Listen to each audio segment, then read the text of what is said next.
کی بیماری لگ گیا. اس لیے اللہ کے رسول نے بھی احتیاط کی اور تدبیر کی تعلیم دی ہے، اور یہ ہماری شریعت بھی کہتی ہے. اس لیے میرے بھائیوں، میرے بزرگوں، آج جمعۃ الوداع کا موقع ہے. اس موقع پر جو ہم سے کوتاہیاں اور غفلتیں ابھی تک ہوئی ہیں، ان کوتاہیوں اور غفلتوں سے ہمیں اللہ تعالیٰ سے توبہ اور توبہ کرنا ہے، اللہ تعالیٰ سے معافی مانگنا ہے.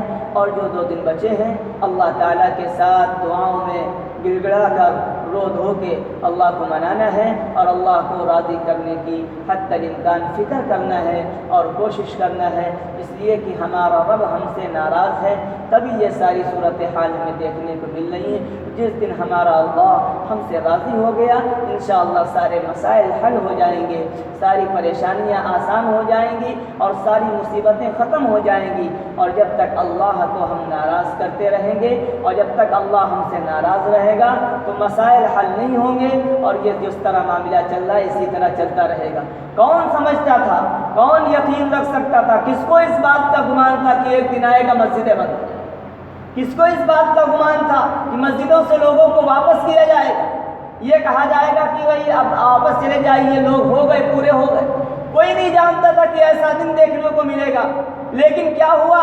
جب انسان نے اللہ کی باتوں کو ماننا چھوڑا، جب ایمان والوں نے اللہ کی وحدانیت کو چھوڑا، اللہ کی توحید کے اقرار کو چھوڑا، نبی کی تعلیمات کو چھوڑا، قرآن کے ارشادات کو چھوڑا، قرآن کے فرمودات کو چھوڑا، صحابہ کے طریقے کو چھوڑ کر غیروں کا طریقہ اختیار کر لیا، غیروں کے راستے پہ چل پڑے، تو حال یہ ہوا کہ اللہ کا جو سب سے مبارک گھر تھا، اللہ کا جو سب سے مقدس گھر تھا، اللہ نے سب سے پہلے ہمارے اور آپ کے لیے سب سے پہلے ہمارے اور آپ کے لیے اس مقدس گھر کے دروازے بند کر دیے. سب سے پہلے یہ کام کیا. انسان سمجھتا تھا کہ مسجدوں سے دور ہونا کوئی ناراضگی کی بات نہیں ہے. انسان سمجھتا تھا کہ نماز چھوڑ دو، اس میں کوئی اللہ ناراض نہیں ہوگا. انسان سمجھتا تھا کہ نماز چھوڑنا کوئی بہت بڑا گناہ نہیں.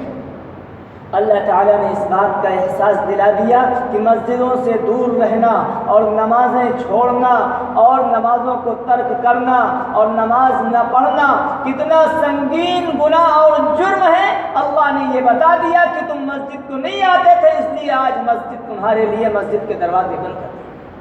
اللہ کہہ رہے ہیں حی علی الصلاۃ کی آوازیں لگتی تھی کہ نماز کی طرف آؤ، حی علی الفلاح کی آوازیں لگتی تھی کامیابی کی طرف آؤ. تب تم نے اپنی دکانیں بند نہیں کی، تب تم مسجد کی طرف نہیں چلے. آج تم دکانیں بھی بند کرو گے اور مسجد کی طرف بھی نہیں آ سکتے.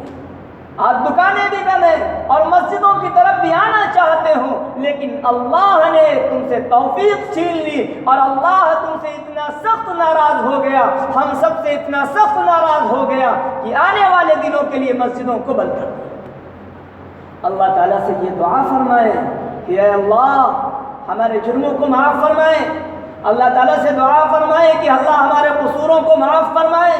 کہ اے اللہ اب کب تک ہم یوں ہی ٹھوکریں کھاتے رہیں گے؟ اے اللہ کب تک ہم جمعے کو چھوڑتے رہیں گے؟ کب تک ہم گھروں میں نمازیں پڑھتے رہیں گے؟ اے اللہ ہمیں وہ دن دکھلائیے، اے اللہ ہمیں وہ دن دکھلائیے کہ ہم مسجدوں کو آباد کرنے والے بنے. اے اللہ ہمیں وہ دن دکھلائیے کہ ہم مسجدوں میں نماز پڑھنے والے بنے.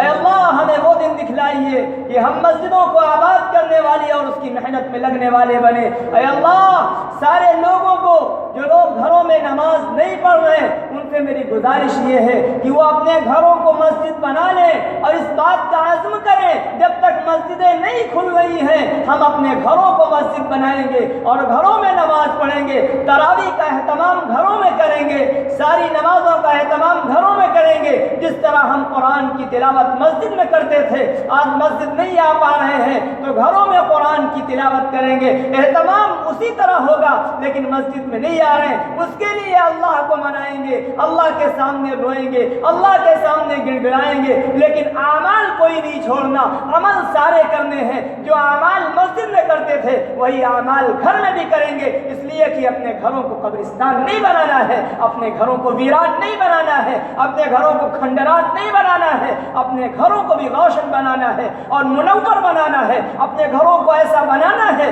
کہ فرشتے اتریں گے، رحمتیں نازل ہوں گی، برکتیں نازل ہوں گی، آسمان سے رحمتوں کا نزول ہوگا، فرشتوں کا نزول ہوگا، قرآن کی برکت سے شیاطین کا خاتمہ ہوگا اور وساوس کا خاتمہ ہوگا، فسق و فجور کا خاتمہ ہوگا، واہی تباہی کا خاتمہ ہوگا، برائیوں کا خاتمہ ہوگا، فحش اور برائیاں مٹائی جائیں گی، منکرات ختم ہوں گی۔ کب؟ جب ہم اپنے گھروں کو مسجد بنانے کی فکر میں لگ جائیں۔ اس لیے میرے بھائیوں، میرے عزیزوں، اپنے گھروں کو مسجد بناؤ جب تک مسجد نہیں آتی۔ نمازیں نہ چھوڑو، خدا را اللہ کے واسطے نمازیں نہ چھوڑو، اللہ کے واسطے نمازیں نہ چھوڑو، نمازیں نہ چھوڑو۔ یہ نماز چھوڑنے کا صلہ ہم کو ملا ہے، یہ غلط راستے پہ چلنے کا صلہ ہم کو ملا ہے، یہ اللہ کے عذاب کو دعوت دینے کا صلہ ہم کو ملا ہے، یہ اللہ کے قہر کو ہم نے دعوت دی ہے جب کا ہم کو یہ صلہ ملا ہے۔ اس لیے کہ اللہ کا دروازہ اور اللہ کے گھر کا دروازہ بند نہیں ہوا کرتا۔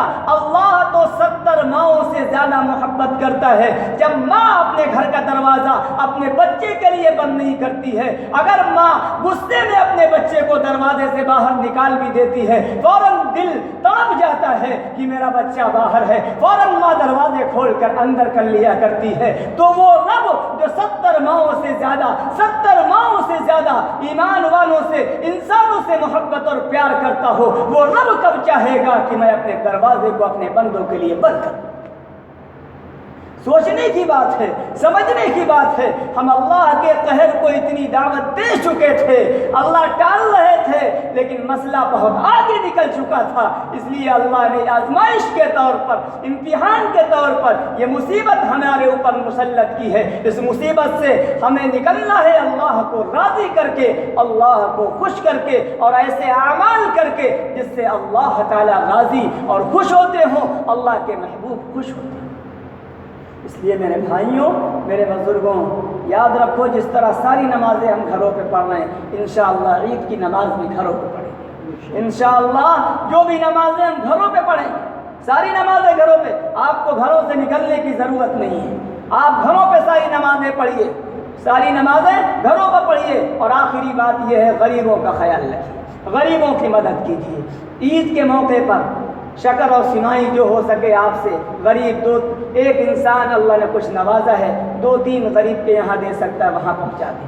ہر غریب کے یہاں عید کے دن خوشی کا ماحول رہے، ایسا نہ ہو ہمارے گھروں میں تو خوشی رہے، ہمارے گھر میں تو بچے خوش رہیں، اور ہمارے گھر میں تو اچھے سے بچے رہیں، اور سوائیاں بھی کھائی جائیں، اور طرح طرح کے لوازمات بھی کھائے جائیں، لیکن ان گھروں میں کچھ گھر ایسے ہوں جہاں چولہا بھی نہ جلے، کچھ گھر ایسے ہوں جہاں جن کو کچھ نصیب نہ ہو۔ تو ایسا نہ ہو، ایمان والے کی یہ شان نہیں ہے۔ اللہ کے محبوب نے تو یہاں تک فرمایا ہے، ایمان والا خود پیٹ نہیں بھرتا، ایمان والا تو دوسروں کی پیٹ بھرنے کی فکر کرتا ہے۔ ہمیں تو دوسروں کی فکر لینا، ہم یہ آپ سے نہیں کہہ رہے کہ اپنے لیے کچھ نہ کیجیے، آپ بھی کریے، لیکن غریبوں کا خیال کیجیے، پڑوسیوں کا خیال کیجیے، محلے والوں کا خیال کیجیے، علاقے والوں کا خیال کیجیے۔ آپ کو بہت ایسے ملیں گے، بہت ایسے ملیں گے جن کے یہاں کچھ نہیں ہے۔ اللہ تعالیٰ سے دعا ہے کہ اللہ تعالیٰ ہمیں اور آپ کو کہنے سے زیادہ، سننے سے زیادہ عمل کی توفیق عطا فرمائے، غریبوں کی مدد کرنے کی توفیق عطا فرمائے، گھروں میں نمازوں کا اہتمام کرنے کی توفیق عطا فرمائے۔ جو دن بچے ہیں اے اللہ اس میں رونے دھونے کی توفیق عطا فرمائے، اپنے سامنے خوب رونے کی توفیق عطا فرما۔ اے اللہ 2 دن میں ایسے اعمال کی توفیق دے دے جس سے آپ راضی ہوتے ہوں۔ اے محبوب، اے اللہ تعالی، اے بار الہ، ہم سب کو ایسے اعمال کی توفیق دے جس سے اللہ آپ راضی ہوتے ہوں اور آپ کے محبوب راضی ہوتے ہوں۔ اے اللہ اس محلے کے اندر دین کا ماحول بنا دے، اے اللہ دینی ماحول پیدا فرما دے، اے اللہ برائیاں ختم فرما دے۔ اے کریم اللہ ان ٹوٹی پھوٹی دعاؤں کو حضور اکرم صلی اللہ علیہ وسلم کے اور جو باتیں کہی گئی ہیں اے اللہ عمل کی توفیق عطا فرما۔ وآخر دعوانا الحمدللہ، سنت پڑھو۔